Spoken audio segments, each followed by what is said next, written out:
Ini pada pertemuan apa SMA? Berarti kan 14 minggu. 14 minggu.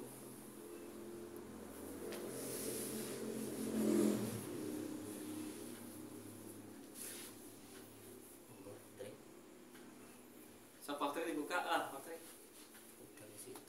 Assalamualaikum warahmatullahi wabarakatuh. Waalaikumsalam.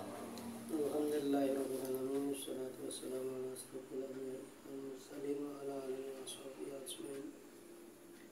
Selamat malam teman-teman semua. Malam untuk memulai aktivitas kita malam hari ini, kajian malam hari ini kita awali dengan bacaan umum kitab. A'udzubillahi minasyaitonir rajim. Bismillahirrahmanirrahim.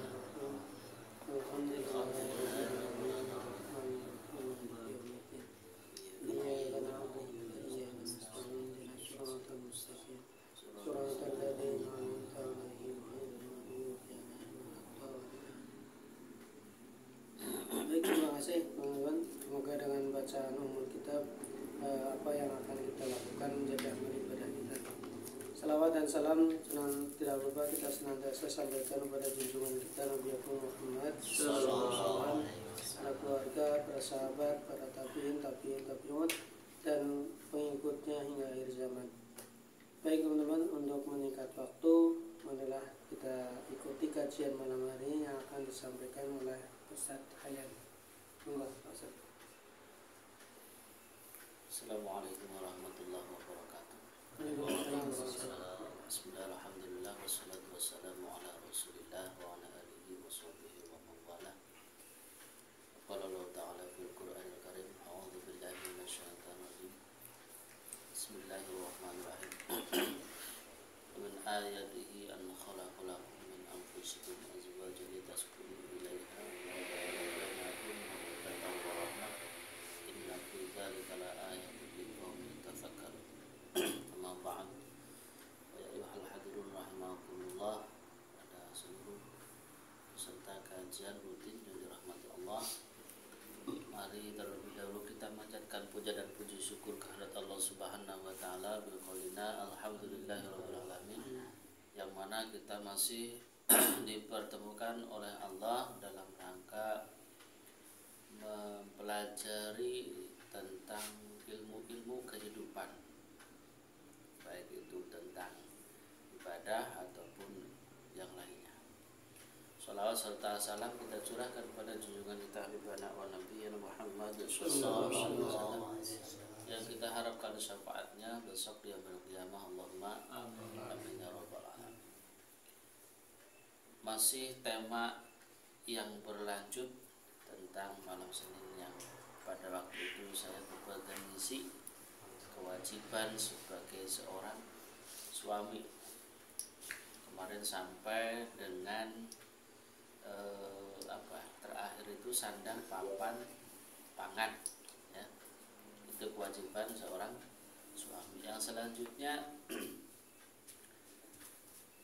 kewajiban daripada seorang suami yaitu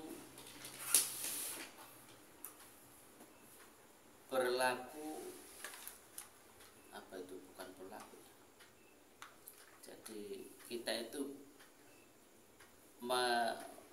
meladeni istri itu dengan lemah lembut, memperlakukan istri itu dengan lemah lembut. Kan itu sudah dicontohkan oleh Rasul, bahwa ketika Rasul itu memanggil seorang istrinya aja itu tidak dengan namanya, ya, tidak memanggil namanya. Misal namanya Tukiem gitu kan, dipanggil Yem, itu jangan, karena nantinya itu juga akan berimbas terhadap sang suami itu. Rasul itu manggil istrinya itu dengan bahasa ya Humairah, jadi di alam. Pokoknya wong wadon gue senangnya di alam, di apa ya, cara gue di poplong gitulah ya.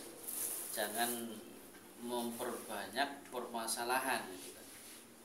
Itu jadi kita itu sering mengagumi istri, gitu kan. Sang suami itu justru sering mengagumi istri, jangan sering memojokkan istri. Kadang-kadang kan kayak gitu ya, ada yang melakukan hal yang tidak terpuji terhadap seorang istri, misal berkata yang kotor itu kan, masa anak wong lanang kok ngomong karo bojone dasar mantan, misal orang panggilan itu kan, walaupun itu benar mau nih goreng bojo kan bojo sekang asli misal tadinya itu seorang wanita malam itu kan, itu pun nggak boleh terus disebut sebagai dasar wong panggilan dan lain sebagainya.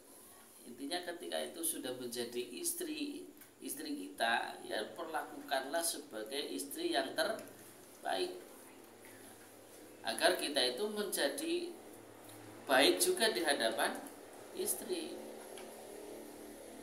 Jadi kalau rumusnya ketika kita itu menghargai diri sendiri, maka hargailah orang lain. Kalau ingin harga diri kita itu dihargai, ya, diregani, disegani, maka seganilah orang lain, termasuk istri. Kadang-kadang banyak kejadian yang tadinya itu sepele jadi besar. Gara-gara apa? Gara-gara kita itu berebut benar. Hanya masalah masakan saja kadang-kadang jadi masalah. Wis mah lagi apa-apa angel, ya kan? Duit ratu awe, ditambah anak masakannya orang enak, terus jadi masalah mana? Lah itu kan nantinya akan menjadi kacau dalam rumah tangga. Makanya itu dicontohkan orang Rasul itu. Jangan terlalu banyak tuntutan terhadap istri. Ya, ketika kita itu bisa melakukan aktivitas itu sendiri, ya lakukan sendiri. Jangan terus apa-apa disodorkan kepada istri. Misal, godhogna wedang, padahal dheweke lagi ungkang-ungkang dolanan HP, gitu kan. Godhog wedang, godhog wedang ya wedang, godhog banyu. Urung rampung godhog banyu nek wis perintah maning sing liyane. Suwe-suwe budreg. Lah rika penggaweane ngapatok simpak. Mungkang-mungkang domblong ora ana penggawean piye tetep perintah. Itu dicontohkan oleh Rasul. Makanya kewajiban seorang suami sebenarnya itu apa pekerjaan daripada yang ada di rumah. Kemarin kan saya sampaikan itu ya, itu pekerjaan yang ada di rumah itu aslinya adalah tugas daripada suami, bukan tugas istri. Hanya saja istri itu kan disuruh manut betul. Makanya sebagai suami itu jangan banyak tuntutan terhadap istri. Tadi kalau kita posisi lagi longgar, waktunya lagi senggan, itu kan lagi orang ngapa-ngapain gitu, maka apa yang bisa dilakukan ya lakukan sendiri. Misal nyuci baju sendiri, bahkan termasuk anak-anak kelambine bocah-bocah itu dicuci dewek gitu. Itu nggak masalah. Kadang ada di mata masyarakat itu ketika ada suami jemur pakaian truk, kadang-kadang berarti wong dadi ketiplake sing wadon. Iya Pak Tri. Kadang-kadang kayak gitu ya. Kalau kita wong lanang kok gelem dadi gedibalane wong wadon. Kadang-kadang ada yang seperti itu.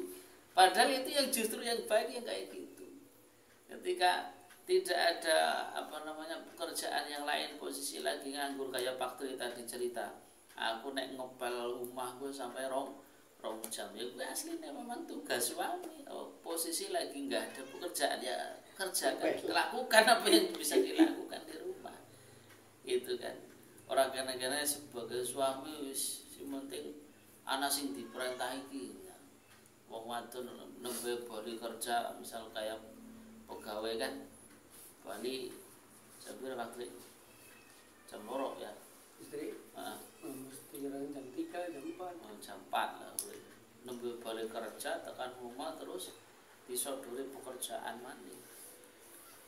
Nah, itu nantinya akan menjadi masalah ya. Jadi jangan sampai mengeluarkan kata-kata yang kotor kepada istri, jangan banyak tuntutan. Itu kan beberapa tugas daripada suami. Kalau banyak tuntutan tadi pasti akhirnya akan timbul sebuah permasalahan. Kalau terus banyak mengeluarkan kata-kata kotor, itu nantinya juga akan kembali kepada diri sendiri.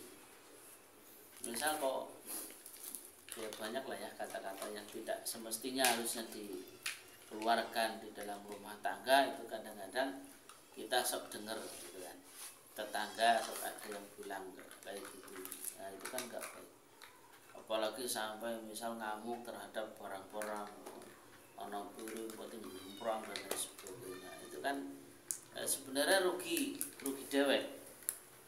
Barang nek misal wis pecah itu kan terus tuku maning ya. Itu plastik. Nek sing ngamukan tukune plastik bae. Nah, itu.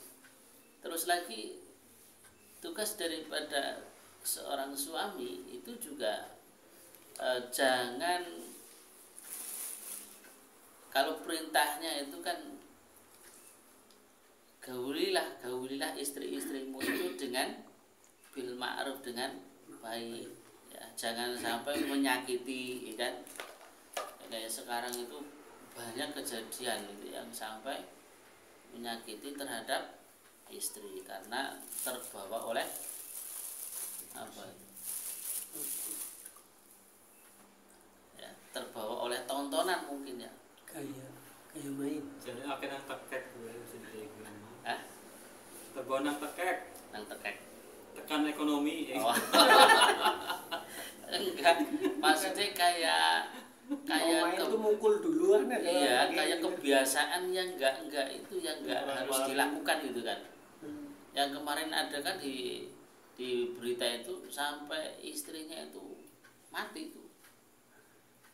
Ya bukan, mungkin enggak tahu istrinya apa bukan ya, yang penting pasangan hidupnya itu sampai mati. Jadi melakukan hubungan itu sampai mati loh kan. Akan obat. Katanya ada sensasi tersendiri. Ya, terus apa paling sing kelas saya gaya gitu kan. Kebiasaan kayak gitu kan, yang kemarin yang bertiga itu beritanya kan, bertiga lanang kabeh mati gitu. Jadi sensasinya anggar melakukan hubungan sesama jenis gue nganggo apa, ada disiksa dan lain sebagainya, itu gak boleh. Makanya perintah di dalam Al-Quran jelas ini, fankihu ma tobalakum minan nisa imasna wasulasa waruba fa'in khiftum fawahidatan. Jadi kita itu selaku umat Islam itu mengikuti apa yang ada di dalam Al-Quran, termasuk nikah itu bagian daripada sunnah ya kan? Itu sunnah juga diperintahkan di dalam Al-Quran. Bukan berarti ketika sunnah itu tidak diperintah. Sunnah itu kan juga diperintahkan. Perintahnya apa? Atiullah wa atiur Rasul. Kan berarti sunnah kita itu mengikuti kepada Rasul, yang diperintahkan oleh Rasul itu wajib.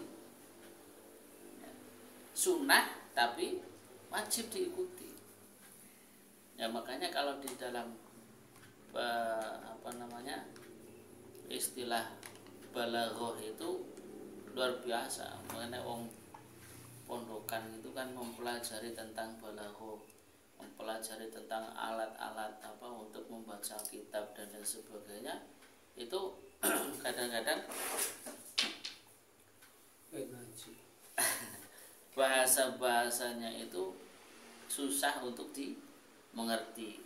kadang-kadang kayak gitu, karena terlalu banyak istilahnya apa ya Pak Sanam, filsafat apa bahasanya orang-orang filsafat kayak gitu ya, sing anu nek ngomong gue kadang-kadang orang itu nggak langsung dong gitu. Anak-anak kan di Iya, nah, itu terlalu banyak. Makanya ya ngaji yang semua itu baik. Cuman kalau terlalu bertele-tele seperti itu kan kita nantinya juga akan pusing juga. Ngaji dengan orang sing ahli balaghah itu kan. Misal contoh kayak gini, tak contohnya sedikit. Jenengan tuku salak cilik-cilik kan ngomong. Salak kok saupil-upil. Ya, terus nang sing pedagang kan diomong maning. Lah upil kok sesalak. Cungkure sepira ini. Contoh balaghah.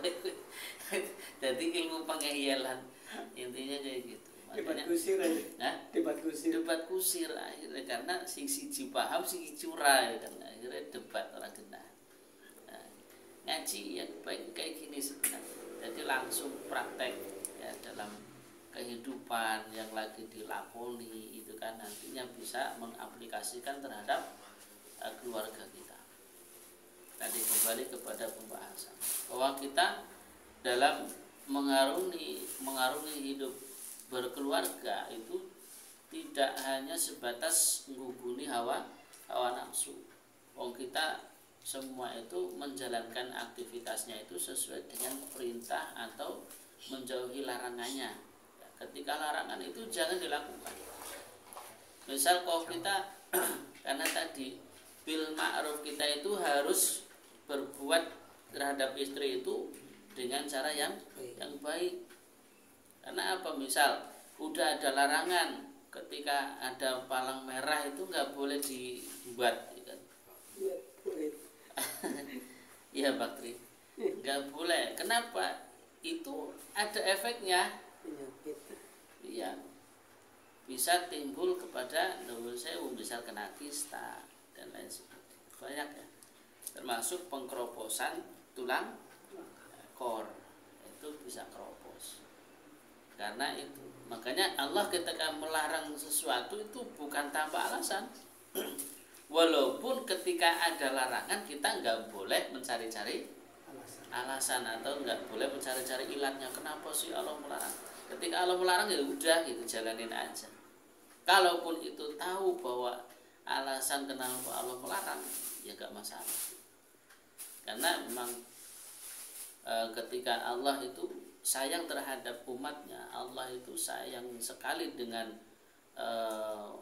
umatnya Nabiullah Muhammad SAW itu jelas karena umat yang terbaik.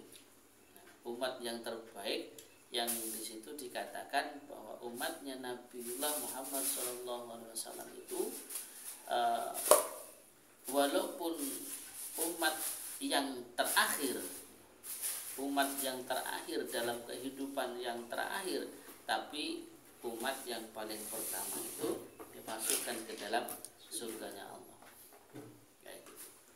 Makanya kalau melihat daripada hadis-hadis yang ada, ketika kita itu kemarin memperingati Maulid, ya, ini melebar dikit dari pembahasan. Memperingati Maulid itu kan juga dalam rangka untuk agar kita itu bisa bersama-sama nanti di sana dengan kanjeng Nabi, karena hadisnya karena ma'ifil jannah, ketika orang yang cinta, orang yang senang dengan Nabi walaupun kondisinya kita itu nggak tahu wajahnya bagaimana, orangnya kayak apa, itu nggak tahu, tapi kita diperintahkan untuk beriman. Terus nggak boleh mengada-ngada, nggak boleh membayangkan wajah kanjeng Nabi itu kayak gini sehingga sampai digambar karikatur, itu nggak boleh. Bukti berarti keimanan yang memang itu tidak bisa diarang-arang. Tapi ketika Rasul itu memerintahkan kepada manusia, kepada umatnya agar supaya bertaat kepada Allah dan Rasulnya dan memperlakukan istri-istrimu dengan baik. Perintahnya kan kayak gitu, perlakukanlah istri-istrimu itu dengan baik. Jangan terus sampai main kasar. Karena kalau main kasar ya, misal memukul terhadap istri yang tanpa sebab, ya, ujuk-ujuk begitu balik tekan rumah langsung bek bojone. Nah itu bisa dikatakan di situ sudah terputus apa namanya itu talak ya. Wong ngantem bojone tanpa sebab, tanpa alasan, menyakiti kan di situ di dalam buku nikah kan ada kan. Sihot. Nah, sihot taklifnya kan jelas itu. Jadi mau antem jupret sampai membahayakan nyawanya itu sudah jatuh talak. Apa maning sampai kok nggo glewean. Talak itu enggak boleh nggo glewean. Wis kowe mulai sakniki tak pegate. Padahal glewean. Itu enggak boleh. Walau bilahin ya. Kalau konten kan? Hah? Walau kontener itu enggak boleh. Kalau urusan dengan kata-kata itu nggak boleh. Ya, konten misal acting, contoh tentang syahadat saja ya, nggak boleh kan terus walaupun ini konten loh, syahadatnya kayak gini, nah itu nggak boleh. Walaupun itu bentuk konten, kecuali dari awal sudah bilang syahadat yang dilarang itu contoh kayak gini, nah itu beda, bukan konten. Tapi nek konten kan wis pengen viral, ki nek syahadat kudu kayak gini. Nah itu berarti sudah menyalahi, walaupun itu nyata arep konten, arep jenenggo apa jenenge gue glewean golek duit wis ora boleh. Jadi sesuatu yang tidak boleh untuk bermain-main, salah satunya adalah tadi kata-kata ya, termasuk pada istri bilang cerai, nah, gitu. Bilang cerai wis kowe tak pegat nang yo wis pegatan. Itu kalau secara syariat itu ya. Iya. Tapi secara undang-undang itu kan kalau belum ada putusan pengadilan maka belum itu gimana kan? Ya wong jenengan pengadilan mah jenengan arep nikah sah bae secara agama sah ya kan. Secara pengadilan kan karena tidak ada tertulis, ya tidak dikatakan sebagai orang ini sudah nikah.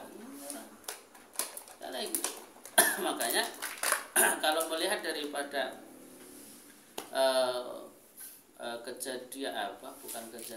melihat daripada apa yang ada di dalam kitab itu kan, dulu ketika pengadilan itu belum dipecah menjadi dua kan, itu ya tidak ada istilah kayak gitu, pokoknya ini harus diakui oleh negara dan lain sebagainya, itu enggak ada.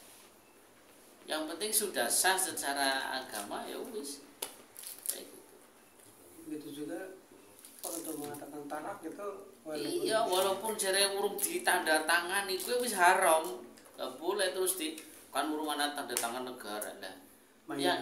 Yang menyaksikan itu bukan negara. Masalah nikah itu yang menyaksikan itu ada saksinya, ada walinya. Ya kan, kudu masalah negara. Jadi nek misal walaupun yang nikahkan itu arep gue RT, arep sapa bae kan. Sementing wis ana waline, ana saksi, wis rampung. Lah kok catatan sipil sebenarnya iki cuma mencatat, aslinya kan kayak gitu. Iya. Mencatat bahwa si A atau si B itu sudah menikah dengan si siapa gitu kan. membayar. Hanya mencatat saja. Kayak saya dulu waktu ke mana tempatnya kamu sini apa? Malang. Pemalang ya. Pemalang ya benar, Pemalang ya. Moga. Mari ngana terus ngana.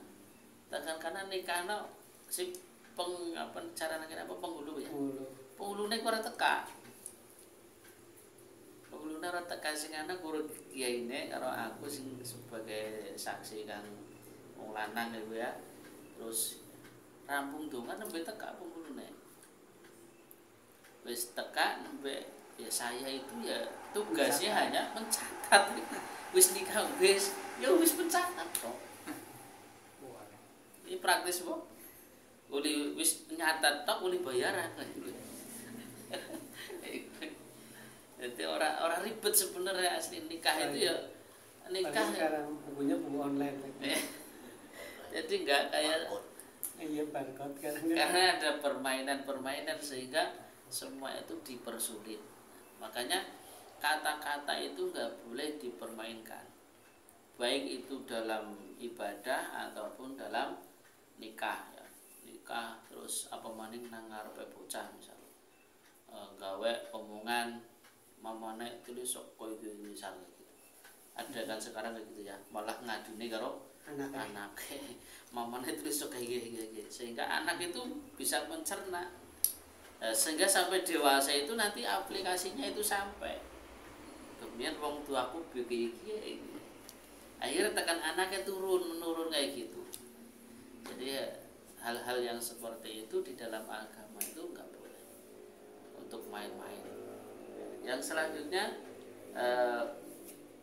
ketika kita itu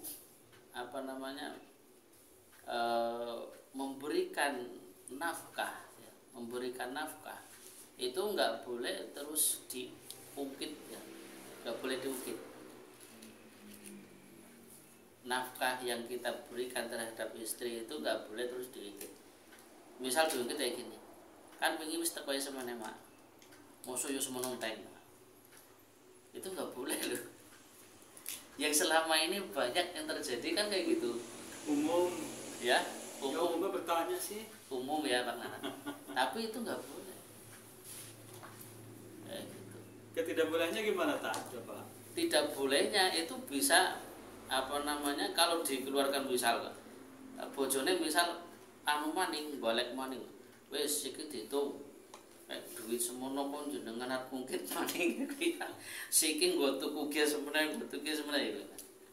Makanya itu tidak dicontohkan oleh Rasul. Ketika sudah dikasihkan kepada istri, ya itu hak istri. Arep dikapak-kapakna ya terserah. Makanya ada harta istri ya harta istri, harta suami ya harta istri. Jadi sing wis diwekna maring bojone iki kan terakhir saya sampai bilang nek awet maring bojone itu jangan sampai semua dikasih kan kayak gitu. Dengan orang makasih pas begini. Aja kabeh uli 1.000 kabeh dikabruk-nabruk. Sehingga ketika istri ternyata itu habis pusing ngene. Lutut tangan akhirnya kayak gitu. Makanya enggak boleh. Yang sudah dicontohkan oleh Rasul kan kayak gitu. Ketika sudah dikasih bluk, ya silakan. Karena itu udah sebagai istri juga ya kecuali kalau yang boros ya otomatis kan itu harus dikasih pemahaman juga, istri juga harus ngaji, kan ngaji kan kayak gitu. Ngaji itu nantinya biar tahu bahwa perlakuan boros itu kan nggak boleh. Yang boros itu maksudnya kayak gini, kadang-kadang yang nggak semestinya dibeli itu dadak dibeli. Misal wis duwe kompor apa kayak gas lah ya, saya sih zaman kompor gas. Padahal urung butuh sing jenenge kompor listrik. Dadak melu karo zaman iki tuku kompor listrik. Padahal disimpen nang lemari kanggone bukaban. Nah, kuwi sing jenenge boros. Itu tidak dicontohkan lagi. Itu enggak boleh juga. Ya secara hukum itu enggak boleh ya, secara hukum agama itu secara Islam itu enggak boleh. Nah, tapi kalau yang kadang-kadang wong sing jenenge wong lanang kowe ngomong boros kowe ya kowe karena sing dituku nang bojone padahal dipangan bareng ya kowe ya. Dengan jumlah nominal yang sudah dikasih masuk duitnya enteng kowe diarani boros.